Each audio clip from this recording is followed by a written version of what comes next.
Hello friends, तो मैं इस वीडियो में आपको बताऊंगा क्लास 10th मैथमेटिक्स अध्याय 1 वास्तविक संख्याएं प्रश्नावली 1.2 का क्वेश्चन नंबर 1।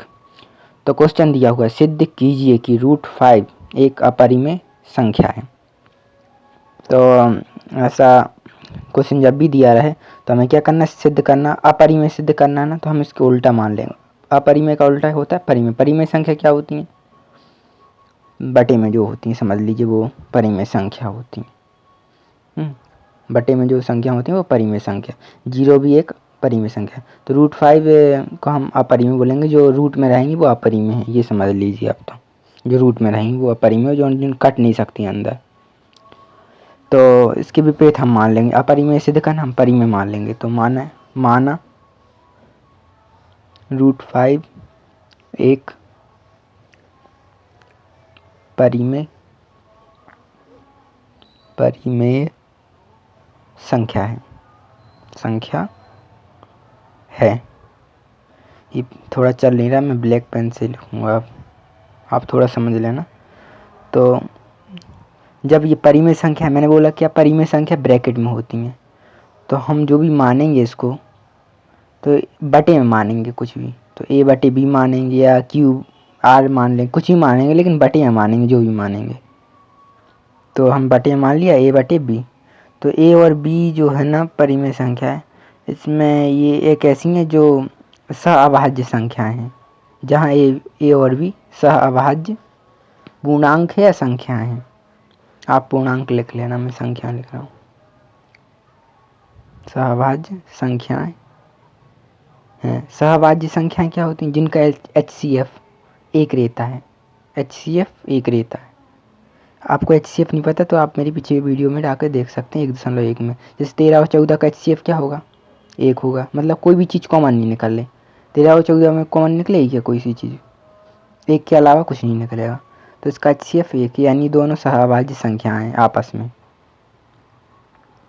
ऐसा ही देखेंगे 2 और 4 का, ये है क्या सहभाज्य संख्या? नहीं है, क्योंकि 4 में से भी 2 निकल जाएगा और 2 में से तो 2 निकलेगा, 1 4 में इसको तो ये 1 आ जाएगा। जैसे इसमें कॉमन निकल, जैसे निकलता नहीं कॉमन, जैसे निकालेंगे कॉमन। तो अगर हम 2 का एलसीएम एक गुणनखंड निकालेंगे और 4 का, तो इसमें हमारा HCF क्या आ रहा है?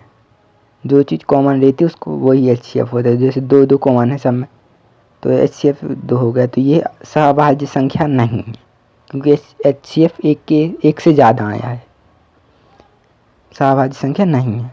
तो 13 और 14 सहभाज्य संख्या है, क्योंकि इसमें से कोई चीज़ कॉमन नहीं आ रही। तो यही आपको पता होना चाहिए सहभाज्य संख्याएं क्या होती हैं। तो यहाँ पर a और b सहभाज्य संख्या, यानी a और b में कोई सी संख्या कॉमन नहीं है। तो लिखेंगे आखिरी में, मतलब आखिरी में अगली लाइन, तथा a और b में एक के अलावा कोई उभयनिष्ठ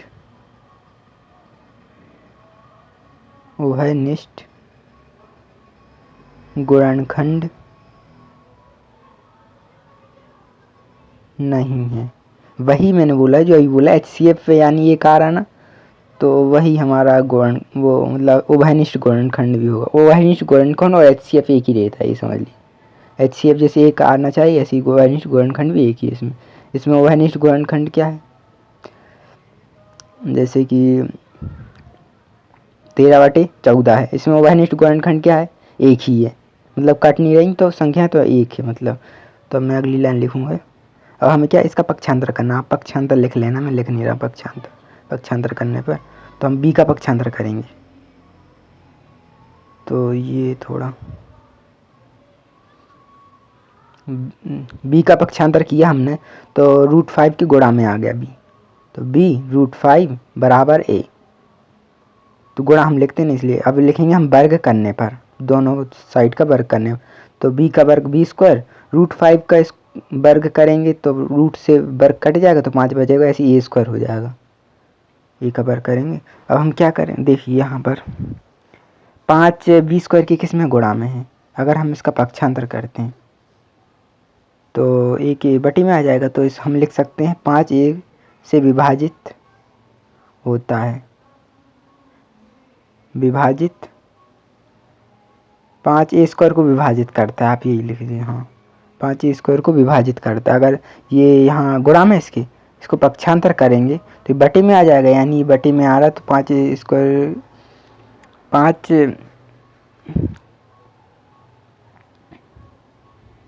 जैसे ये 2 है, 2 4 को विभाजित करता है, यानी 2 के पहाड़ में 4 आता है, ऐसे ही ये 5 के पहाड़ में स्क्वायर आता है। इस एक ही जगह कोई संख्या भी हो सकती है, हमने माना है, तो मतलब तब चूँकि लिख लेते, चूँकि और फिर इसलिए लिखेंगे, इसलिए 5a को भी विभाजित करेगा। कैसे करेगा यही बताता हूँ। 5a को भी विभाजित करेगा, विभाजित करेगा। कैसे करेगा देखिए, जैसे कि मैं उदाहरण देकर समझाता हूँ अभी आपको। जैसे हमने लिखा 4/4² 2, तो अगर यहाँ पर 2 के पहाड़ में 4 आ रहा है, हाँ, अगर हम 4 का वर्ग कर दें तो क्या हो जाएगा, 16, सॉरी मैंने 8 लिख दिया, 16 होगा। तब भी ये चला जाएगा ना, 16 भी तो आता है ना 2 के पहाड़े में। तो ऐसे ही ये अगर ए के पहाड़े में a² के पहाड़े में आ रहा 5, तो a² के में भी आएगा, तो हमें इतना ही लिखना था। तो इसके बाद हम लिखेंगे a बराबर 5c रखने पर, a बराबर 5, यानी a की जगह जो ये दिखा यहाँ पर नीचे इसके, ये यहाँ पर a की जगह हम 5c रख देंगे। आप लिख सकते हैं समीकरण डालकर उसका नाम लेकर। ऐसे ही हम अगर मान रखेंगे तो a की जगह हमें क्या रखना है, 5c, तो 5 का वर्ग हो जाएगा 25, c का वर्ग हो जाएगा हमारा c²। तो इन दोनों, इसका आपको वर्ग ही करना ही, समझ लीजिए। 5 का वर्ग हो जाएगा 25, c का c² हो जाएगा। तो अब हम काट देंगे, यहाँ पर कट रहेंगे 5, वहाँ पर गुणा में तो वहाँ भाग भी चला जाएगा, तो 5 बार कट जाएगा 25। तो मैं यहाँ पर मिटा देता हूँ, रहने देता हूँ, इसको नहीं मिटाता हूँ, मैं क्वेश्चन को मिटा देता हूँ और ऊपर लिख लूँगा, जिससे मैं आपको एक बार और समझा सकूँ। तो अब ये परिमेय संख्या लिखी थी हमने। तो यहाँ पर काट के हमें क्या क्या बचा, हमारा b² बचा है, 5 तो नहीं बचा है, बराबर बचा, फिर यहाँ 25 की जगह 5 बचा और c² बचा। तो यहाँ पर हमें इसके जैसा लिखना है, जैसे हमने यहाँ पर लिखा था ना 5a² को से विभाजित होता है या करता है, तो ऐसे ही हमने यहाँ 5b² को भी विभाजित करता है, ये लिखना है हमें, इसी के जैसा लिखना। बस a की जगह b हो जाएगा और कुछ नहीं, वही सेम लिखना है। 5b² को विभाजित कर रहे हैं,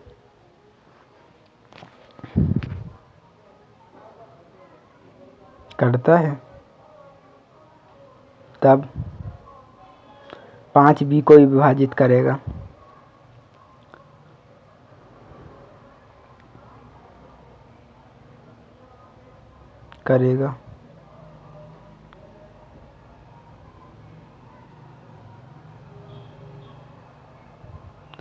तो ये हमने यही लिखा, अगर a 5 कोई विभाजित मतलब विभाजित करेगा और वहाँ पर वो लिखा है। जैसे कि अगर 4 है, 4/2, अगर 2 के पहाड़ में 4 आ रहा है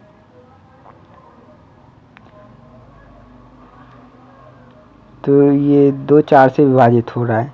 यहाँ पर 2 1 के पहाड़ में तो नहीं आता, मतलब 2 के पहाड़ में 1 तो नहीं आता, तो वो नहीं होगा। जैसे 4 है, अगर 4 2 के पहाड़ में आ रहा है तो इसका हम गुणनखंड निकालेंगे तो क्या आएगा, हमारा कॉमन आएगा ना 2। अगर किसी के पहाड़ में कोई संख्या आ रही तो मतलब वो कॉमन आ रही है। तो इसमें ये 5 a को भी विभाजित करता है, 5 b को भी विभाजित करता है, मतलब 5 के पहाड़े में a भी आ रहा है और b भी आ रहा है, तो मतलब a और b के गुणनखंड HCF मतलब 5 नहीं कर रहा है, लेकिन हमने यहाँ पर क्या लिखा था, वह निच गुणनखंड 1 है, तो ये हमारा विरोधाभास उत्पन्न हो रहा है। हमने पहले वह निच गुणनखंड यानी HCF क्या माना था, मतलब निकला था हमारा 1, लेकिन यहाँ पर हमारा HCF निकल रहा 5, क्योंकि दोनों के पहाड़ में आ रहा ना। तो लेकिन यह इस तथ्य का विरोधाभास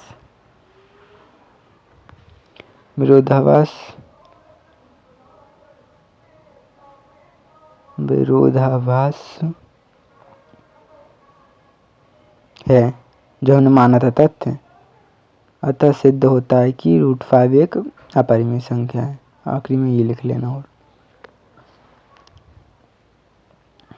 कि √5 एक अपरिमेय संख्या है।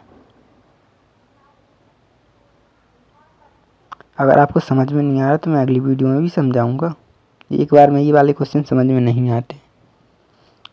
तो अगर आपको वीडियो पसंद आई तो चैनल को सब्सक्राइब, वीडियो को लाइक ज़रूर कीजिए। और अगर आपको समझ में नहीं आ रहा होगा तो आप अगली वीडियो में भी जाकर देख सकते हैं, जिससे आपको और अच्छे से समझ में आ जाएगा। तो मिलते हैं अगली वीडियो में।